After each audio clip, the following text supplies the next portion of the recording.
난자가 정자를 영접하면 사람의 생명을 얻고 태아가 됩니다. 이와 마찬가지로 당신이 예수님을 마음에 영접했으면 신의 생명인 영생을 얻었고 신의 자녀가 되었습니다. 그런데 예수님을 영접하여 구원을 받은 사람들 중에는 다음과 같이 착각하고 있는 사람들이 많이 있습니다. 저는 예수님이 저의 죄를 위하여 십자가에서 죽으셨다가 다시 부활하신 것을 분명히 믿습니다. 그리고 저는 예수님을 제 마음에 분명히 영접했습니다. 그러나 그렇게 간단한 기도를 했다고 저의 모든 죄가 없어지고 하나님의 자녀가 되어 천국에 간다는 것은 실감이 나지 않습니다.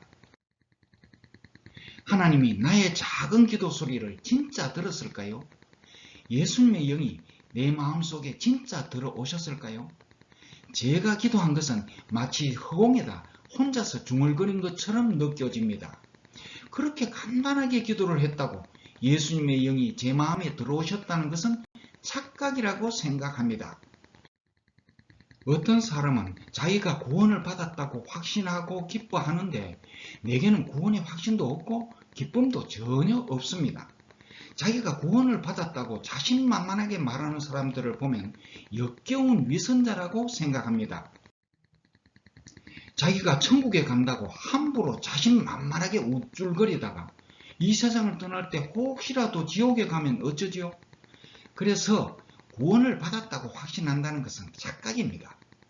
사람이 천국에 가는지 지옥에 가는지는 죽어봐야 확실히 알 수 있는 것입니다. 많은 사람들이 이와 같이 말하지만 결코 그렇지 않습니다.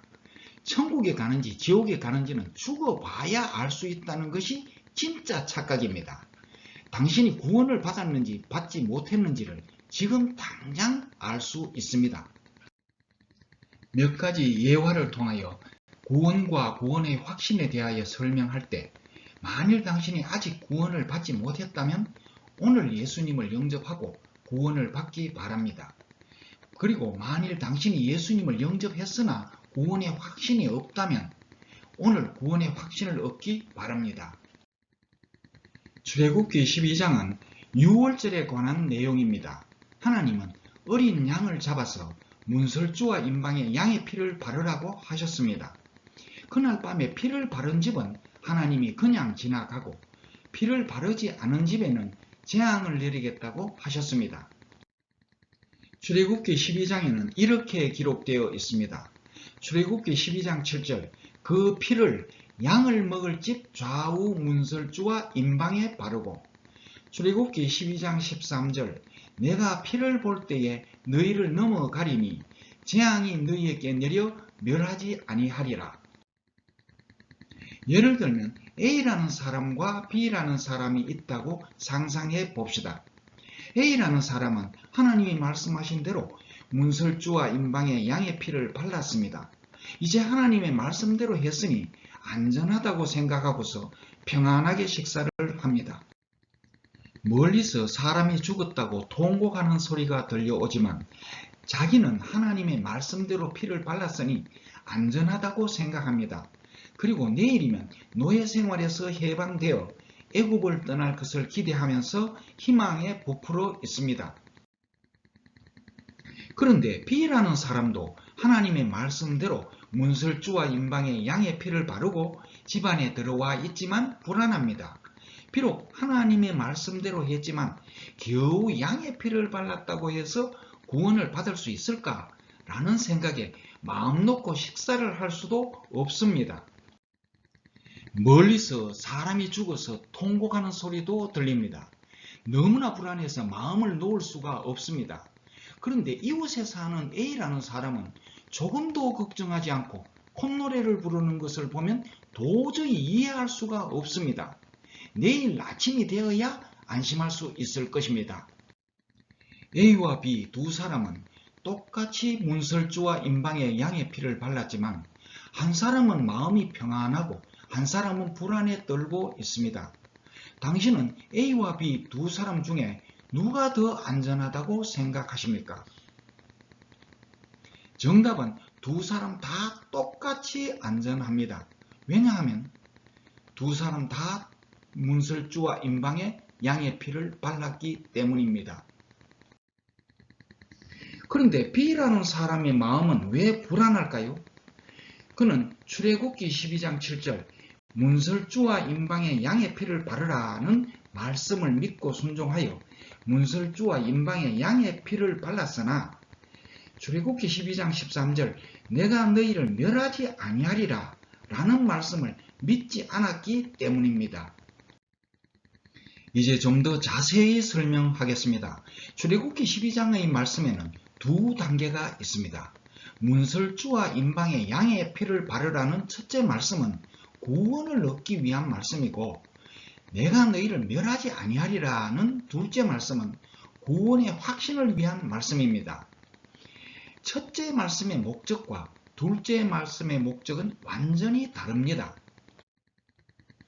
구원을 얻기 위한 말씀을 믿고 순종하면 구원을 얻고 구원의 확신을 얻기 위한 말씀을 믿으면 구원의 확신을 얻습니다. 구원을 위한 말씀에서 구원의 확신을 얻지는 못합니다. 그러나 구원을 받지 않으면 구원의 확신은 착각일 뿐입니다. 그러므로 진짜 중요한 것은 구원의 확신이 아니고 구원을 받는 것입니다.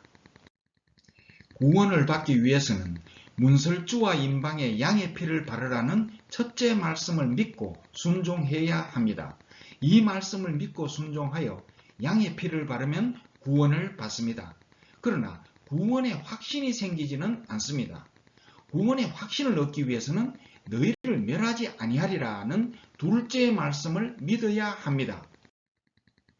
첫째 말씀을 믿고 순종하여 양의 피를 발랐다면 절대 안전합니다. 멸하지 아니하리라 라는 둘째 말씀을 믿거나 말거나 절대 안전합니다. 둘째 말씀을 믿고 구원의 확신을 하는 사람도 안전하고 둘째 말씀을 믿지 못하고 구원의 확신이 없는 사람도 안전합니다.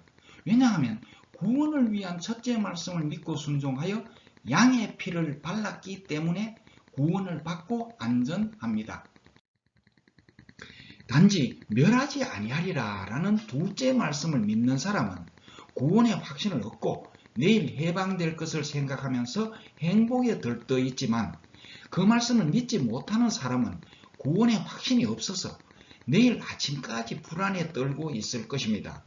그러나 아무리 불안에 떨고 있어도 절대로 안전합니다.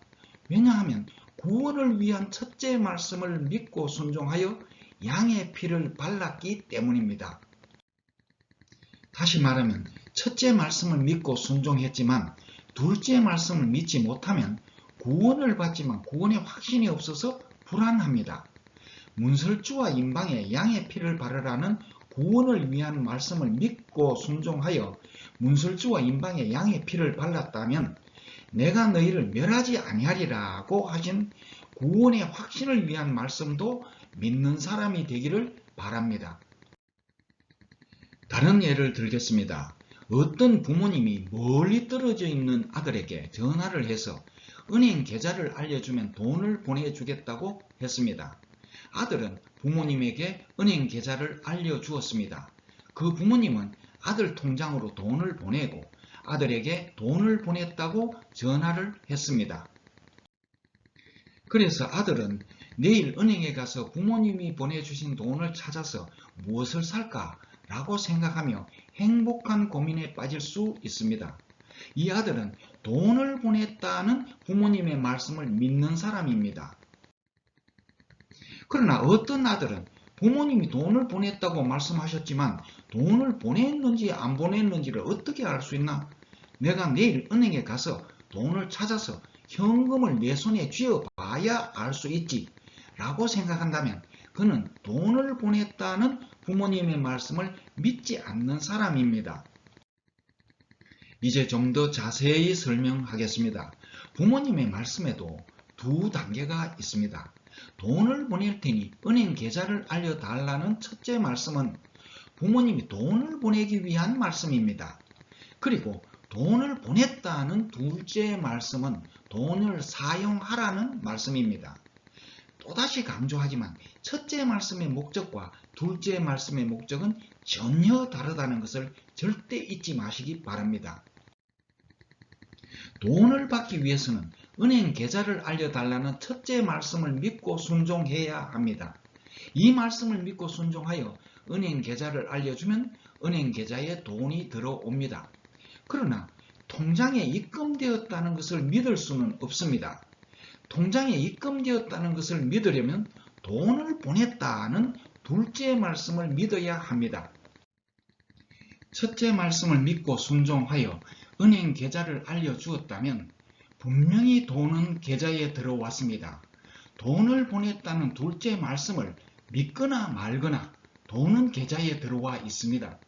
둘째 말씀을 믿는 아들도 은행에 가면 돈을 찾을 수 있고 둘째 말씀을 믿지 못하는 아들도 은행에 가면 돈을 찾을 수 있습니다. 왜냐하면 첫째 말씀을 믿고 순종하여 은행 계좌를 알려주었기 때문입니다. 단지 돈을 보냈다는 둘째 말씀을 믿는 사람은 은행에 가서 돈을 찾을 때까지 그 돈으로 무엇을 살지를 생각하면서 행복한 고민에 빠져 있지만 그 말씀을 믿지 못하는 사람은 현금을 손에 쥘 때까지 불안과 의심에 쌓여 있을 것입니다. 그러나 아무리 의심해도 돈은 은행 계좌에 들어와 있습니다. 왜냐하면 부모님에게 은행 계좌를 알려주었기 때문입니다. 다시 말하면 첫째 말씀을 믿고 순종했지만 둘째 말씀을 믿지 못하면 돈은 들어왔지만 현금을 손에 쥘 때까지 불안합니다.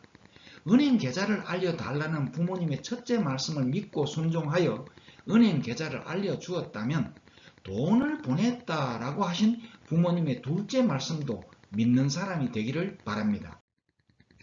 이와 마찬가지로 예수님이 당신의 죄를 위하여 십자가에서 죽으시고 다시 부활하셨다는 복음을 믿고 예수님을 마음에 영접했다면 당신은 이미 영생을 얻었고 구원을 받았습니다. 구원을 받았다는 사실을 당신이 믿거나 말거나 당신은 확실히 구원을 받았습니다. 왜냐하면 당신은 예수님을 영접했기 때문입니다. 이제 좀 더 자세히 설명하겠습니다. 구원에 대한 하나님의 말씀도 구원을 얻기 위한 말씀과 구원의 확신을 얻기 위한 말씀으로 나눌 수 있습니다. 앞서 언급했지만 다시 한번 강조합니다. 구원을 얻기 위한 말씀을 믿고 순종하면 구원을 얻고 구원의 확신을 얻기 위한 말씀을 믿으면 구원의 확신을 얻습니다. 고린도전서 15장 3절과 4절에는 이렇게 기록되어 있습니다. 그리스도께서 우리 죄를 위하여 죽으시고 장사 지낸 바 되었다가 성경대로 사흘 만에 다시 살아나사. 이것은 첫째 말씀으로 우리가 구원을 얻기 위한 십자가의 복음입니다. 이 말씀을 믿고 순종하여 예수님을 영접하면 구원을 받지만 구원의 확신을 얻을 수는 없습니다. 구원의 확신을 얻으려면 구원의 확신을 위한 말씀을 믿어야 합니다. 요한복음 6장 47절에는 이렇게 기록되어 있습니다. 진실로 진실로 너희에게 이르노니 믿는 자는 영생을 가졌나니. 이것은 둘째 말씀으로 구원의 확신을 얻기 위한 말씀입니다. 이 말씀을 믿으면 구원의 확신을 얻게 됩니다.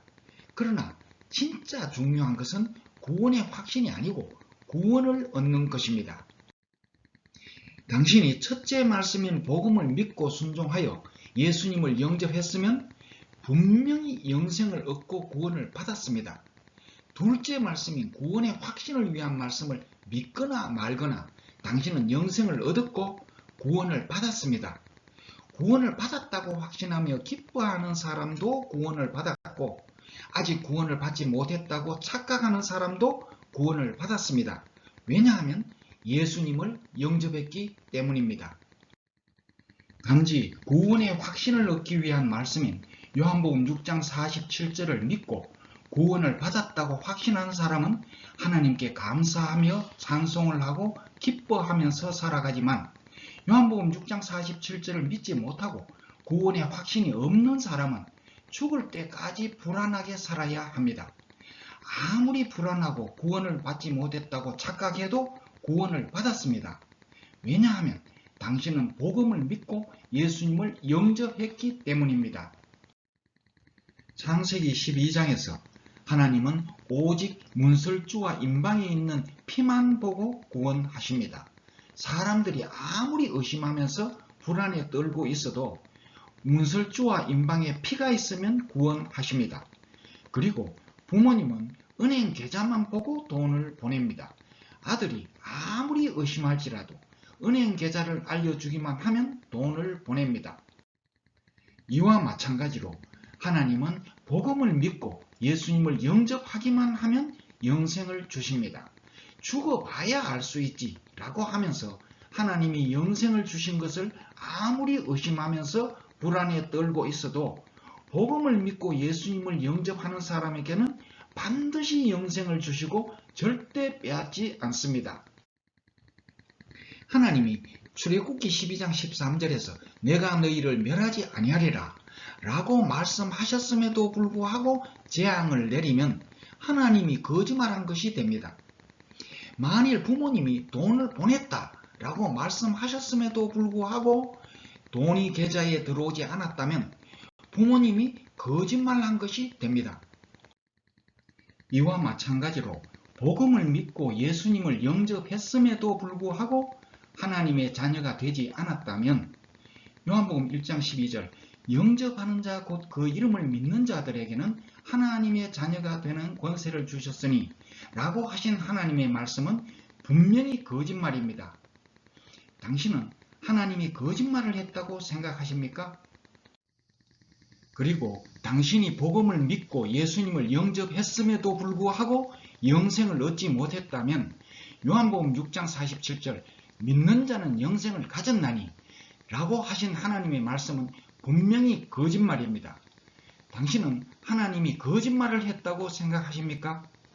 요한복음 6장 47절이 거짓말이 아니라면 당신은 확실히 영생을 얻었습니다. 창세기 12장 예화에서 비라는 사람은 문설주와 임방에 양의 피를 발랐으면서도 왜 불안에 떨었을까요? 왜냐하면 출애굽기 12장 13절 내가 너희를 멸하지 아니하리라 라는 하나님의 말씀이 거짓말일지도 모른다고 생각했기 때문입니다. 그래서 지금은 믿을 수 없고 내일 아침이 되어야 하나님이 거짓말을 했는지 진실을 말씀하셨는지를 알 수 있다고 생각한 것입니다.